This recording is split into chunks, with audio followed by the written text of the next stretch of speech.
बुलढाणा जिल्हा काँग्रेस कार्यालयासमोर हर्षवर्धन सपकाळ यांच्या विरोधात भाजप आक्रमक. प्रतिमेला जोडे चपला मारत वक्तव्याचा केला निषेध.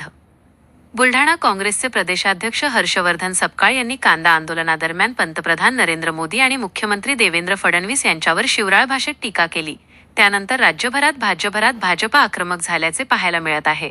बुलढाण्याच्या जयस्तंभ चौकातील जिल्हा काँग्रेस कार्यालयासमोर भाजप जिल्हाध्यक्ष विजयराज शिंदे यांच्या नेतृत्वात आज आंदोलन करण्यात आले.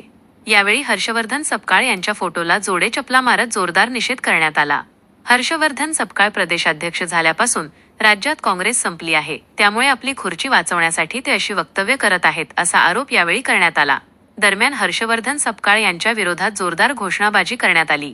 या आंदोलनाप्रसंगी मोठ्या संख्येने भाजपचे पदाधिकारी व कार्यकर्ते उपस्थित होते. काँग्रेसचे प्रदेशाध्यक्ष हर्षवर्धन उर्फ बंटी सपकाळ यांची बुद्धी भ्रष्ट झाल्याचं त्यांच्या वक्तव्यावरून संपूर्ण महाराष्ट्राला दिसून आलंय.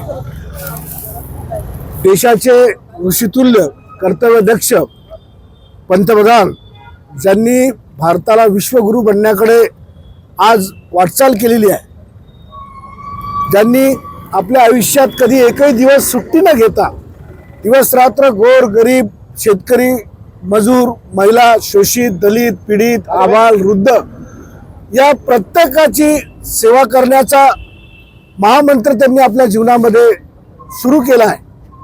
आणि सतत जनसेवा हीच खऱ्या अर्थाने ईश्वर सेवा आणि प्रखर राष्ट्रभक्ती आणि देशभक्तीचं नेतृत्व असलेलं पंतप्रधान मोदींचं नेतृत्व जे आज पूर्ण जगाने मान्य केलं आहे की मोदीच्या नेतृत्वामध्ये भारत विश्वगुरूकडे वाटचाल करतोय. महाराष्ट्र आणि देशाला कधी न शोभणारी आहे ती संस्कृतीच खऱ्या अर्थानं त्यांच्या वक्तव्यामधून या ठिकाणी दिसून आली आहे. आणि म्हणून भारतीय जनता पक्षाच्या वतीने बुलढाणा जिल्हा भारतीय जनता पक्षाच्या वतीने आज या ठिकाणी जयस्तंभ चौकात जिल्हा काँग्रेस कार्यालयाच्या समोर आम्ही काँग्रेसचा आणि बंटी सपकाळ याचा जाहीर निषेध आणि धिक्कार या आंदोलनाच्या माध्यमातून आम्ही करतोय.